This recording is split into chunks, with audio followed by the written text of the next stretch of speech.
नमस्कार दोस्तों, स्वागत है आपका हमारे YouTube चैनल जीके ट्रैकर पे। देखिए फ्रेंड्स, आज के वीडियो में हम बात करेंगे जो हमारी एक सीरीज है टॉप जीके एमसीक्यू सीरीज, जिसमें हम आपके जीके के प्रीवियस ईयर क्वेश्चंस को यहाँ पर कवर करते हैं।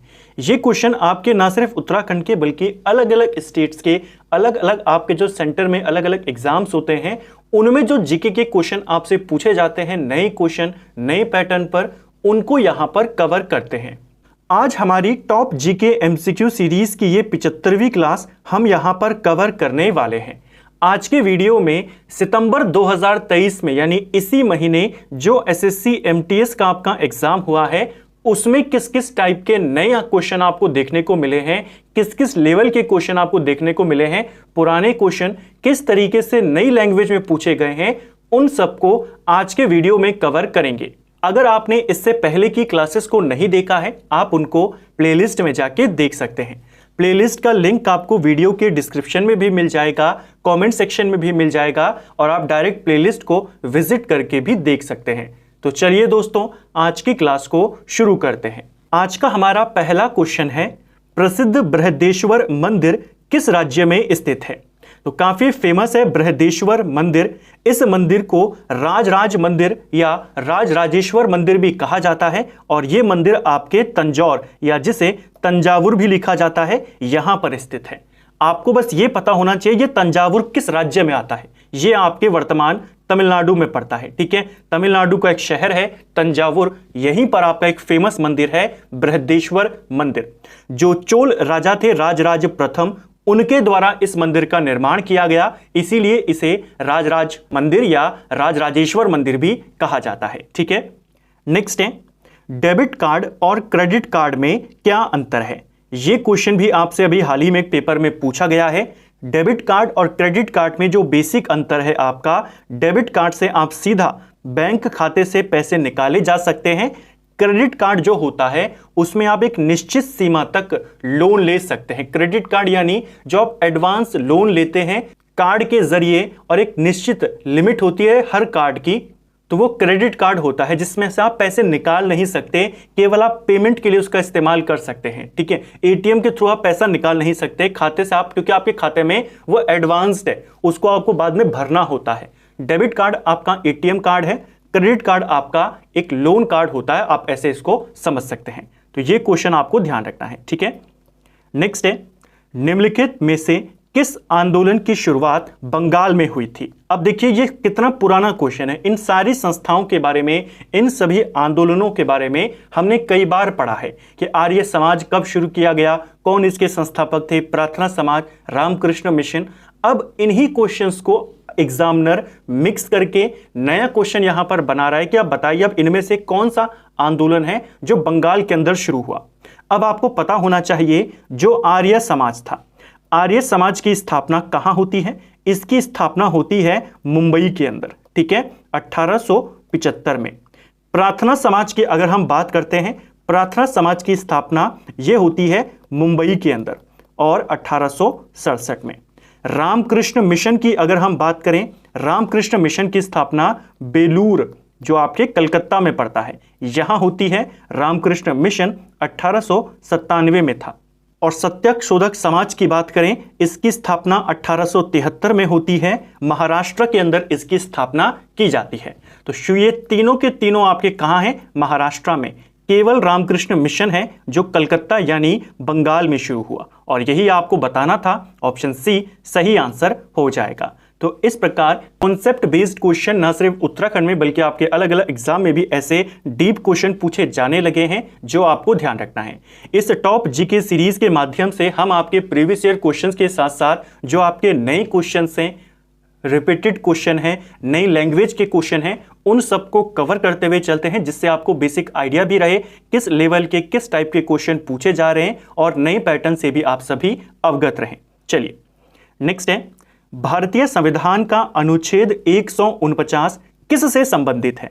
अब देखिए 149 के बारे में पूछा है। जो आपका आर्टिकल्स है 148 से लेकर 151, ये सीएजी को लेकर, जो महालेखा परीक्षक एवं नियंत्रक होते हैं भारत के, उनको लेकर संबंधित है। लेकिन आपसे स्पेसिफिक आर्टिकल पूछ लिया कि 149 किससे संबंधित है, उनकी कौन सी पावर इसमें दी गई है। तो जो आर्टिकल 148 है, जहां से इनके आर्टिकल शुरू होते हैं सीएजी के, पहले आर्टिकल में बताया गया है कि भारत का एक सीएजी होगा जिसकी नियुक्ति राष्ट्रपति के द्वारा की जाएगी। जो आर्टिकल 149 है, इसमें सीएजी के कर्तव्य और उनकी शक्तियों के बारे में बताया गया है। तो आपको आर्टिकल 149 के बारे में पूछा है तो आप ऑप्शन ए को यहां पर टिक करेंगे। आर्टिकल 149 कहता है कि जो भारत के नियंत्रक एवं महालेखा परीक्षक होंगे, इनके कर्तव्य और इनकी शक्तियां क्या क्या हैं, वो 149 में वर्णित है। ठीक है, 2 आर्टिकल यही आपसे काफी ज्यादा पेपर में पूछे जाते हैं। इसके बाद आर्टिकल 150 आता है। 150 कहता है संघ और राज्यों के लेखों के प्रकार। किन लेखों का यह परीक्षण करेंगे, राज्यों में किसका करेंगे, संघ में, उन सब के बारे में 150 के अंदर है। और 151 आता है प्रतिवेदन के बारे में। 151 का पहला पार्ट कहता है संघ के जो ये लेखाओं संबंधी प्रतिवेदन होंगे, जो ये रिपोर्ट बनाएंगे, वो राष्ट्रपति को देंगे और फिर राष्ट्रपति उनको सदन में रखेंगे। और 151(2) कहता है कि ये राज्यों की जो रिपोर्ट होगी वो राज्यपाल को देंगे और फिर राज्यपाल उसको सदन में रखेंगे। तो ये कुछ इंपॉर्टेंट आर्टिकल्स आपको सिर्फ 2 याद करने हैं। 148 जिसमें इनकी नियुक्ति के बारे में है और 149 जिसमें इनकी पावर्स और इनके ड्यूटीज के बारे में है। ठीक है, नेक्स्ट है मंदारिन भारत के किस पड़ोसी देश की आधिकारिक भाषा है।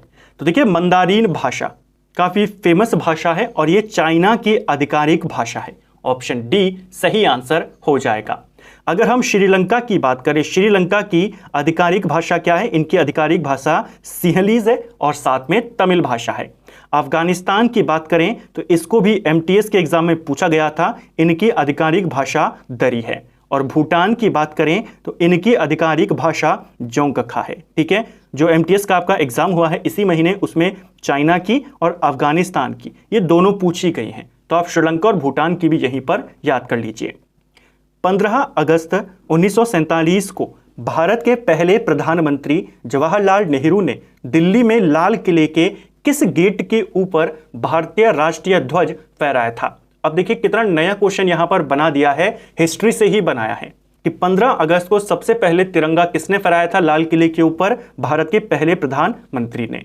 कौन से गेट के ऊपर इन्होंने तिरंगा फहराया था, लाल किले में तो फहराया था। लाल किले का जो मुख्य प्रवेश गेट है या मुख्य प्रवेश द्वार है उसे कहा जाता है लाहौरी गेट और इसी गेट के ऊपर तिरंगा फहराया गया था। ठीक है, जो ये गेट है आपका, ये लाहौर की तरफ को है, इसीलिए इसे लाहौरी गेट कहा जाता है। ठीक है, इसी गेट के ऊपर सबसे पहले तिरंगा फहराया गया। नेक्स्ट है भारत के संविधान के अनुच्छेद 129 के बारे में निम्नलिखित में से कौन सा कथन सही है। अभी तक आपसे केवल आर्टिकल देता था और कहता था इस आर्टिकल में क्या कहा गया है। अब इस प्रकार कथन वाइज क्वेश्चन आपके आने लगे हैं, लेंथी क्वेश्चन आने लगे हैं, ताकि आप उनमें सोचें, उनको समझें, उनके कॉन्सेप्ट अगर आपके क्लियर हो फिर आप उसको टैकल करें। आर्टिकल 129 क्या कहता है। आर्टिकल 129 सर्वोच्च न्यायालय को अभिलेख न्यायालय होने का प्रावधान करता है कि जो सुप्रीम कोर्ट होगा ये एक अभिलेख न्यायालय होगा। तो सर्वोच्च न्यायालय अभिलेख न्यायालय होगा। किस आर्टिकल में ये बात कही है, आर्टिकल 129 में कही गई है। नेक्स्ट है मित्र मेला किसके द्वारा स्थापित एक क्रांतिकारी संगठन था। इसका पूरा नाम है मित्र मेला संघ और इसकी स्थापना 1899 में महाराष्ट्र के अंदर करी गई थी और बाद में इसी मित्र मेला का 1904 में नाम बदल दिया गया, अभिनव भारत संस्था इसका नाम कर दिया गया। तो अभिनव भारत संस्था आप सभी जानते हैं किसकी थी, विनायक दामोदर सावरकर की थी। वीडी सावरकर के द्वारा ही मित्र मेला की स्थापना करी गई थी। ऑप्शन बी सही आंसर हो जाएगा। निम्नलिखित में से किस राज्य ने 54 वर्षों के अंतराल के बाद मार्च 2023 में रियाद में संतोष ट्रॉफी जीती। संतोष ट्रॉफी फुटबॉल की एक काफी फेमस ट्रॉफी है इंडिया के अंदर और किस राज्य ने 54 साल के बाद इसी वर्ष 2023 में इसको जीता है। अब आपके भी ज्यादातर जो एग्जाम है उत्तराखंड में भी वो 2023 में ही होने हैं, तो ये करंट अफेयर का क्वेश्चन बन सकता है क्योंकि 50 साल से ज्यादा समय के बाद इस राज्य ने संतोष ट्रॉफी को जीता। राज्य का नाम है कर्नाटक। कर्नाटक ने मार्च 2023 में मेघालय को फाइनल में 3-2 से हराया। फुटबॉल की ये ट्रॉफी है, कई बार तो यही पूछ लेता है संतोष ट्रॉफी किस खेल की है, तो ये आपके फुटबॉल की है। तो इसको आपने ध्यान रखना है, किसने जीती है 2023 की संतोष ट्रॉफी, कर्नाटक ने। और कितने साल बाद, 54 साल बाद। भारत सरकार की दीनदयाल उपाध्याय ग्रामीण कौशल योजना के अंतर्गत जनसंख्या का कौन सा आयु वर्ग शामिल है? अब देखिए, ये क्वेश्चन आपसे सितंबर 2023 में पूछा गया। जो ये योजना है, योजना आपकी 2014 की शुरू की गई योजना है, जो दीनदयाल उपाध्याय ग्रामीण कौशल्य योजना है। इस योजना के तहत भारत सरकार के द्वारा ग्रामीण आजीविका को बढ़ावा देने का यहां पर प्रयास किया गया और इस योजना में जो ग्रामीण के गरीब युवक हैं उनको नियमित रूप से मासिक मजदूरी देने का यहां पर प्रावधान किया गया था इस योजना के तहत। तो युवाओं से संबंधित है, रोजगार से संबंधित है, ग्रामीण क्षेत्रों के, और इसमें जो आयु वर्ग शामिल किया गया वो 15 से 35 वर्ष का किया गया। ऑप्शन सी सही आंसर होगा। नौजवान भारत सभा के संस्थापक कौन थे? नौजवान भारत सभा, इसकी स्थापना 1926 में होती है और इसके संस्थापक भगत सिंह थे। ऑप्शन डी सही आंसर हो जाएगा। बाद में भगत सिंह की जो ये संस्था थी नौजवान भारत सभा, इसका विलय हो जाता है। चंद्रशेखर आजाद के साथ ये नया संगठन बनाते हैं, Hindustan socialist Republican association HSRA, 1928 में दिल्ली के अंदर, और इसमें विलय कर देती है नौजवान भारत सभा। ठीक है, नेक्स्ट है, निम्नलिखित में से कौन सा मौलिक कर्तव्यों के अंतर्गत नहीं आता है? तो मौलिक कर्तव्य हमारे संविधान में उल्लेखित हैं। 1976 में 42वें संशोधन के तहत मौलिक कर्तव्यों को स्वर्ण सिंह समिति की सिफारिश पर संविधान में जोड़ा गया था। मूल संविधान में 10 मौलिक कर्तव्य थे, वर्तमान में 11 मौलिक कर्तव्य हैं, जिसमें आपका राष्ट्रगान का सम्मान करना, सद्भाव को बढ़ावा देना, वैज्ञानिक दृष्टिकोण को विकसित करना, ये सभी नागरिकों के मौलिक कर्तव्य हैं। ये मौलिक कर्तव्य में नहीं आता है। ऑप्शन बी सही आंसर इसका हो जाएगा। ठीक है, मौलिक कर्तव्य DPSP भाग 4 को लेकर हमने एक अलग सा वीडियो ऑलरेडी बनाया हुआ है, जिसमें आप सभी मौलिक कर्तव्यों के बारे में डिटेल में जान सकते हैं।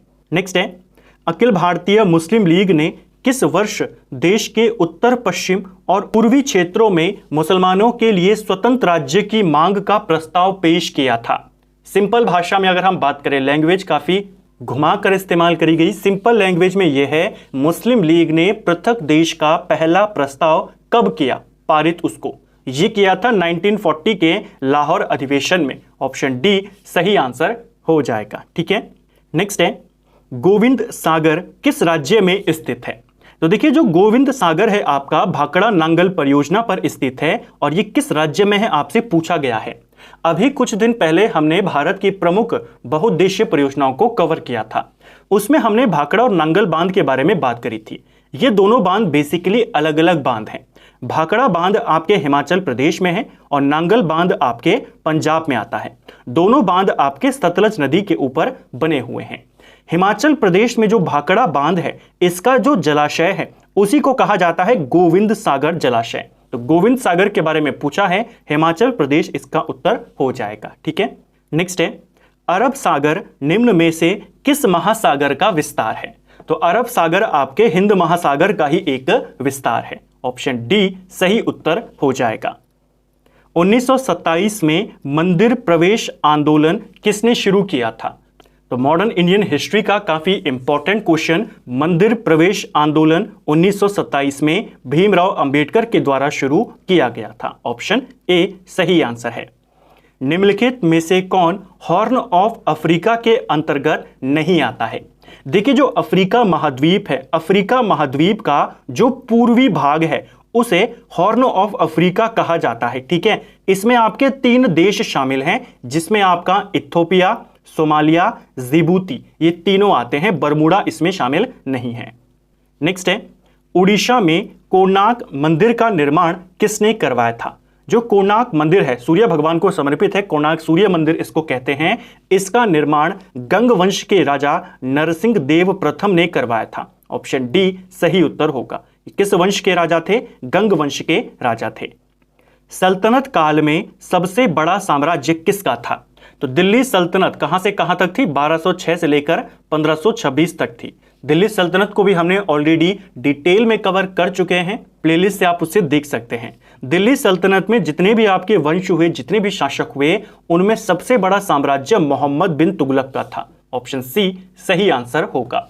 सबसे ज्यादा विद्रोह भी इसी के काल में हुए और इसी के काल में दिल्ली सल्तनत से दक्षिण के दो बड़े वंश यहां पर बनकर आए, जिसमें विजयनगर साम्राज्य और बहमनी साम्राज्य शामिल थे। ठीक है, इसी के काल में वो दोनों अलग अलग हुए थे। नेक्स्ट है, किस अनुच्छेद के तहत राज्यसभा संसद को राज्य सूची के विषयों पर विधि बनाने हेतु अधिकृत कर सकती है?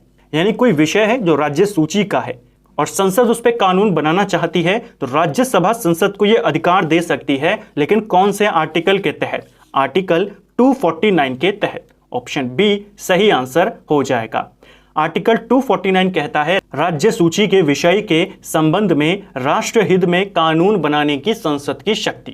तो ये आर्टिकल 249 में है। अगर राज्यसभा में जो सदस्य हैं वो एक प्रस्ताव पारित कर देते हैं 2/3 सदस्यों के द्वारा, तो फिर सरकार कानून बना सकती है। कौन सा आर्टिकल कहता है? 249 कहता है। इसे आपने ध्यान रखना है।